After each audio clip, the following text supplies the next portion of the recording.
Assalamualaikum warahmatullahi wabarakatuh. Selamat siang. Yang saya hormati dosen mata kuliah Desain dan Manajemen Jaringan Komputer, Pak Rizka Ardiansah, Eskom Mkom. Yang saya banggakan kepada teman-teman sekalian. Perkenalkan, saya Galda Milikah, perwakilan dari kelompok 2, yang akan memandu presentasi kelompok pada siang hari ini. Pada kesempatan kali ini, kami akan membahas mengenai jaringan internet. Next. Pertama-tama, izinkan saya memperkenalkan anggota kelompok saya yang dimulai dari diri saya sendiri, yaitu Galda Melika dengan NIM 291160029, lalu ada Fadil Saputra dengan NIM 291163030, lalu ada Dimas Bayu Adiputra dengan NIM 291164041, dan yang terakhir ada Rizky Chandra dengan NIM 2911650.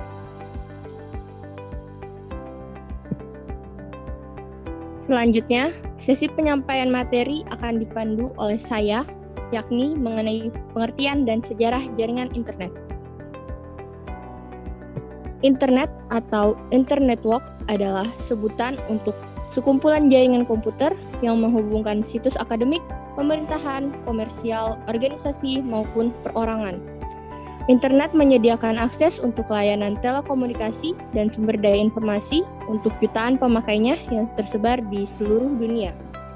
Layanan internet meliputi komunikasi langsung seperti email dan chat, diskusi seperti Usenet, email dan nulis, sumber daya informasi yang terdistribusi seperti World Wide Web, Gopher, remote login, dan lalu lintas file seperti Telnet dan FTP. Next. Jaringan yang berbentuk internet bekerja berdasarkan suatu set protokol standar yang digunakan untuk menghubungkan jaringan komputer dan mengamati lalu lintas dalam jaringan. Protokol ini mengatur format data yang diizinkan, penanganan kesalahan seperti error handling, lalu lintas pesan, dan standar komunikasi lainnya. Protokol standar pada internet dikenal sebagai TCP atau IP, yaitu Transmission Control Protocol atau Internet Protocol. Protokol ini memiliki kemampuan untuk bekerja di atas segala jenis komputer tanpa terpengaruh oleh perbedaan perangkat keras maupun sistem operasi yang digunakan. Sebuah sistem komputer yang terhubung secara langsung ke jaringan memiliki nama domain dan alamat IP dalam bentuk numerik dengan format tertentu sebagai pengenal. Internet juga memiliki gateway ke jaringan dan layanan yang berbasis protokol lainnya. Next. Selanjutnya mengenai sejarah. Pada tahun 1969-an, internet pertama kali diperkenalkan oleh Departemen Pertahanan Amerika Serikat dengan nama ARPANET, US Defense Advanced Research Project Agency. Lalu pada awal tahun 1980, ARPANET terbagi menjadi dua, yaitu ARPANET dan MILNET, sebuah jaringan militer, akan tetapi keduanya mempunyai hubungan sehingga komunikasi antar jaringan tetap dapat dilakukan. Lalu pada tahun 1982, protokol standar atau TCP atau IP mulai diperkenalkan, dan pada tahun 1984, penggunaan sistem DNS atau Domain Name Service mulai dikembangkan. Dan pada tahun 1986, lahirlah National Science Foundation Network atau NSFNet yang menghubungkan para periset di seluruh negeri dengan 5 buah pusat superkomputer. NSFNet kemudian mulai menggantikan ARPANET sebagai jaringan riset utama di Amerika hingga pada bulan Maret 1990 ARPANET dibubarkan. Kemajuan pada tahun 1990 ketika World Wide Web mulai dikembangkan oleh CERN, Laboratorium Fisika Partikel di Swiss, berdasarkan proposal yang dibuat oleh tim Berners-Lee. Namun demikian, www browser yang pertama kali baru lahir pada 2 tahun kemudian, yaitu 1992 dengan nama Viola www. Lalu pada tahun 1993 ketika Internet didirikan untuk menjalankan layanan pendaftaran domain. Penggunaan internet secara komersial dimulai pada 1994 yang dipelopori oleh perusahaan Pizza Hut. Di Indonesia sendiri, kita baru bisa menikmati layanan internet komersial pada sekitar tahun 1994. Sebelumnya, beberapa perguruan tinggi seperti Universitas Indonesia telah terlebih dahulu tersambung dengan jaringan internet melalui gateway yang menghubungkan universitas tersebut dengan network di luar negeri. Baik, pemaparan selanjutnya akan dilanjutkan oleh Fadil Saputra. Dipersilahkan. Pemanfaatan internet.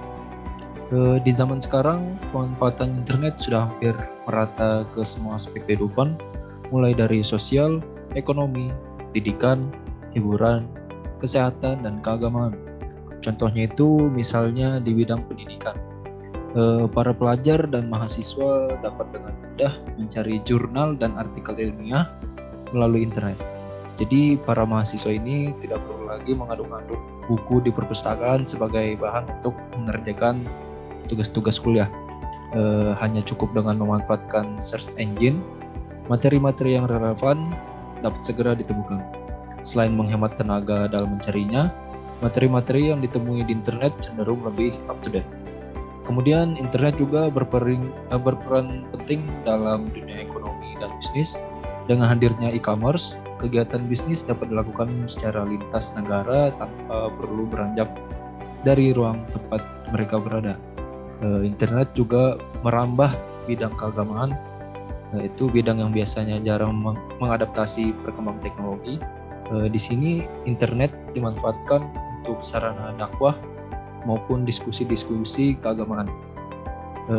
Kemudian di bidang sosial terdapat website penggalangan dana seperti kitabisa.com. Di bidang hiburan dapat streaming dan bermain game online. Di bidang kesehatan dilakukan pada aktivitas konsultasi pasien dengan menggunakan jaringan WLAN dan internet.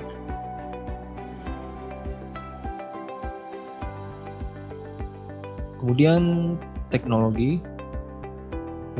Internet sebenarnya mengacu kepada istilah untuk menyebut sebuah jaringan, bukannya suatu aplikasi tertentu. Karenanya internet tidaklah memiliki manfaat apa-apa tanpa adanya aplikasi yang sesuai. Internet menyediakan beragam aplikasi yang dapat digunakan untuk berbagai keperluan. Setiap aplikasi berjalan di atas sebuah protokol tertentu. Istilah protokol di internet mengacu pada satu set aturan yang mengatur bagaimana sebuah aplikasi berkomunikasi dalam satu jaringan. Sedangkan software aplikasi yang berjalan di atas sebuah protokol disebut sebagai aplikasi klien, yakni sebagai berikut. Yang pertama ada www atau World Wide Web. www atau yang sering disebut sebagai web adalah merupakan aplikasi internet yang paling populer. Secara teknis, web adalah sebuah sistem di mana informasi dalam bentuk teks, gambar, suara, dan lain-lain tersimpan dalam sebuah internet web server, kemudian dipresentasikan dalam bentuk hypertext. Kemudian ada electronic mail atau email. Kalau dalam istilah Indonesia itu surat elektronik adalah aplikasi yang memungkinkan para pengguna internet untuk saling berkirim pesan melalui alamat elektronik di internet. Kemudian yang ketiga ada file transfer. Yang keempat ada remote login. Yang kelima ada IRC atau Internet Relay Chat. Selanjutnya akan disampaikan oleh Dimas Bayu Adiputra. Dipersilakan. Klasifikasi jaringan berdasarkan distribusi sumber informasi atau data terbagi sebagai berikut. Yang pertama ada jaringan terpusat. Jaringan ini terdiri dari komputer klien dan server, yang mana komputer klien yang berfungsi sebagai perantara untuk mengakses sumber informasi atau data yang berasal dari satu komputer server. Yang kedua, jaringan terdistribusi merupakan perpaduan beberapa jaringan terpusat sehingga terdapat beberapa komputer server yang saling berhubungan dengan klien membentuk sistem jaringan tertentu. Next.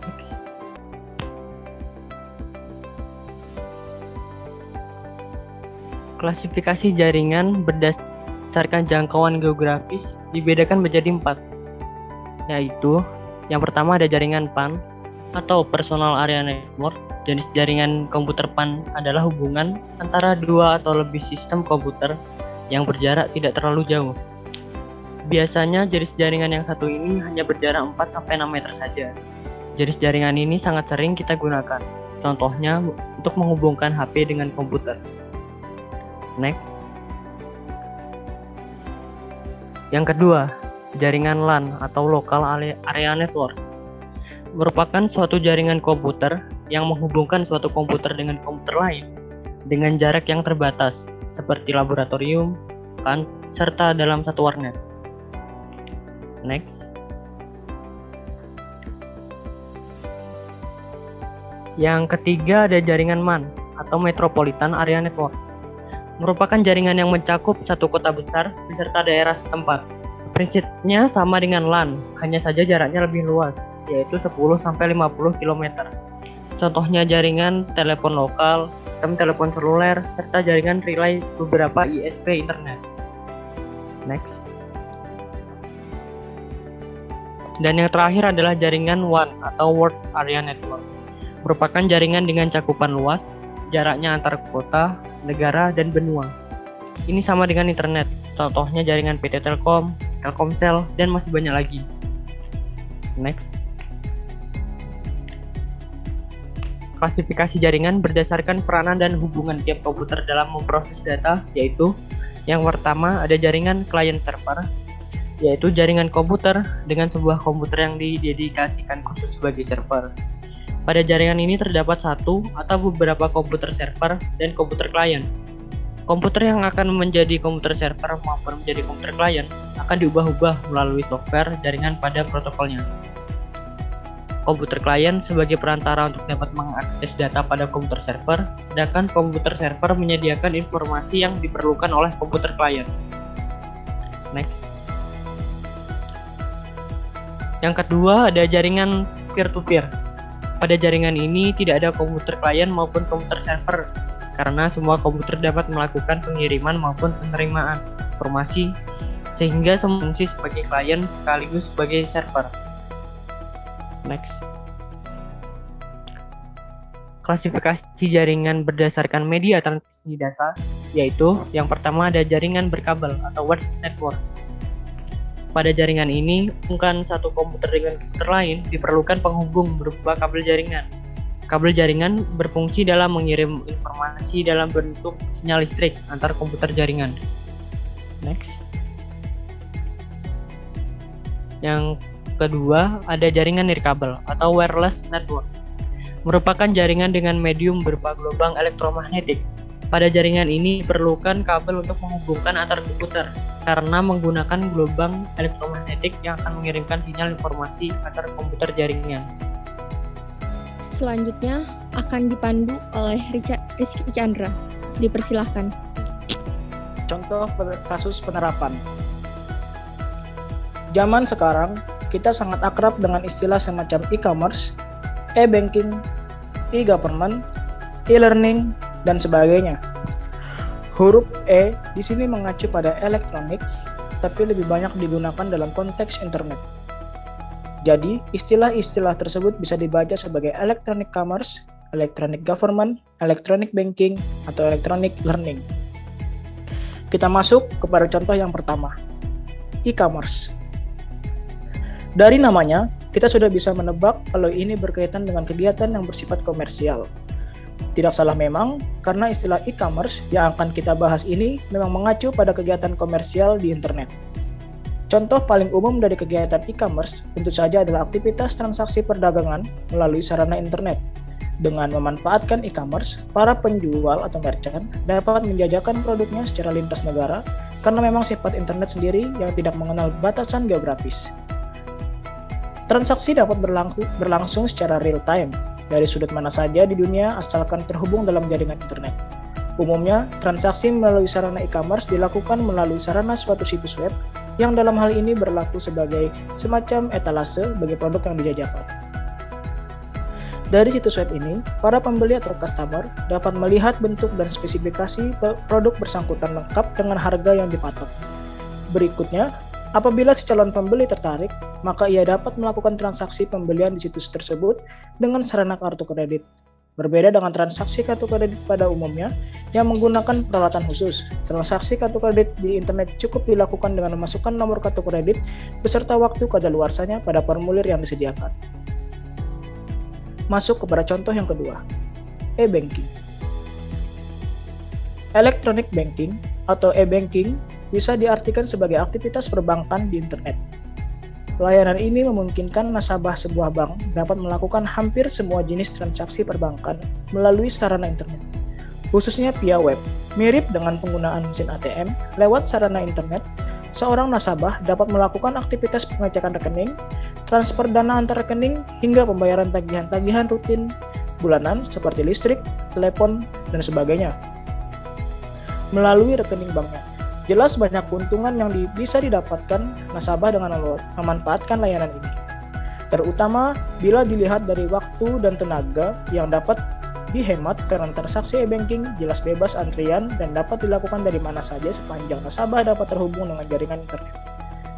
Untuk dapat menggunakan layanan ini, seorang nasabah akan dibekali dengan login dan kode akses ke situs web di mana terdapat fasilitas e-banking milik bank bersangkutan.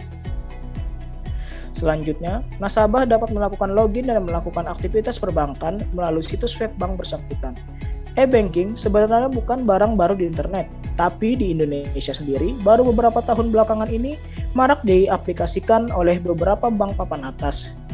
Konon ini berkaitan dengan keamanan nasabah yang tentunya menjadi perhatian utama dari para pengelola bank di samping masalah infrastruktur bank bersangkutan. Masuk kepada contoh berikutnya, e-government. Istilah ini baru kedengaran beberapa waktu belakangan ini. Seiring dengan maraknya pemanfaatan teknologi internet dalam bidang pemerintahan, walaupun namanya e-government, tapi jangan dibayangkan ini adalah sistem pemerintahan yang sepenuhnya berbasis internet. E-government, khususnya di Indonesia, masih diartikan secara sempit sebagai sebuah sistem di internet, entah web, alamat email kontak, atau MyList, yang mengeksploitir potensi di suatu daerah dengan maksud mengundang pihak-pihak yang mungkin dapat memberikan keuntungan bagi daerah bersangkutan, entah itu sebagai investor atau turis. Salah satu contoh penerapan e-government dalam artian sesungguhnya dapat dijumpai di negara tetangga kita, Singapura. Untuk penerapan e-government di negaranya, pemerintah Singapura telah menjalankan proyek ambisius yang disebut EGAP, Electronic Government Action Plan. Proyek yang setiap tahapnya menyedot anggaran sebesar $743 ini bertujuan untuk mewujudkan pelayanan publik secara online di negara tersebut. Tahap pertama proyek ini telah berhasil membangun 1.600 layanan publik secara online. Layanan ini tidak hanya memberi informasi, tetapi juga sanggup melakukan transaksi semacam memesan fasilitas olahraga, mendaftarkan perusahaan, membuat paspor baru, dan sebagainya. Program ini telah berhasil membuat 75% penduduk Singapura mulai berkomunikasi dengan birokrasi secara online via internet. Dalam proyek EGAP tahap 2 yang dimulai pada tahun 2003, pemerintah negara pulau tersebut mengharapkan 90% warga negaranya dapat berkomunikasi secara online pada 2006 nanti. Masuk kepada contoh yang terakhir, yaitu e-learning. Istilah e-learning dapat didefinisikan sebagai bentuk penerapan teknologi informasi di bidang pendidikan dalam bentuk sekolah maya. Definisi e-learning sendiri sebenarnya sangat luas, bahkan sebuah portal informasi tentang suatu topik seperti halnya situs ini juga dapat tercakup dalam e-learning. Namun, istilah e-learning lebih tepat ditujukan sebagai usaha untuk membuat sebuah transformasi proses belajar mengajar di sekolah dalam bentuk digital yang dijembatani oleh teknologi internet. Dalam teknologi e-learning, semua proses belajar mengajar yang biasa ditemui dalam sebuah ruang kelas dilakukan secara live namun virtual. Artinya, dalam saat yang sama, seorang guru mengajar di depan sebuah komputer yang ada di suatu tempat, sedangkan para siswa mengikuti pelajaran tersebut dari komputer lain di tempat yang berbeda. Dalam hal ini, secara langsung, guru dan siswa tidak saling berkomunikasi, namun secara tidak langsung, mereka saling berinteraksi pada waktu yang sama. Baik, berikut kita daftar pustaka yang telah kami gunakan untuk pembelajaran dan presentasi pada siang hari ini. Terdapat 4 daftar pustaka dengan yang tertera seperti yang ada di layar. Tidak terasa presentasi kami telah selesai. Demikian presentasi yang dapat kami sampaikan. Mohon maaf apabila terdapat kesalahan maupun kekurangan dalam presentasi kami pada siang hari ini. Wassalamualaikum warahmatullahi wabarakatuh. Terima kasih dan selamat siang.